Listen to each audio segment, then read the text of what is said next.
Gadaan ang sarong 50 anyos na lalaki na nagmamaneho kan sa iyang motorsiklo makalis na lima aksidente sa Calabaan ka National Highway sa sakop kan Barangay Bonifacio, San Fernando, Camarines Sur. Sigun sa report, mag-alas 2 nin hapon ka nakaaging aldaw, nangyari na aksidente na ikinagadan ni Jose Apolinar Jr. na residente kan Zone 2, Barangay Veneracion, Pamplona, Camarines Sur.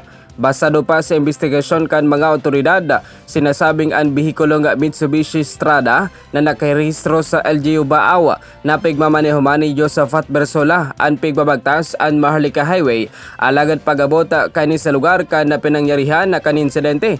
Aksidente nga nahali sa pagkakabit ang napigtutubudan na motorboat. Anasambitan ng motorboat ang nakapon pasiring sa ibong na linya kung saan natumbok kay ang kasabatan na Kawasaki Wind 125 na pigmamaneho kan driver na si Jose Apolinar Jr.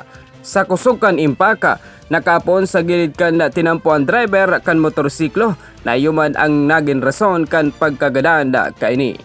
Yan ang barata gikan sa One Media TV 48 Naga Jerome Breeze para sa News Force Bicol.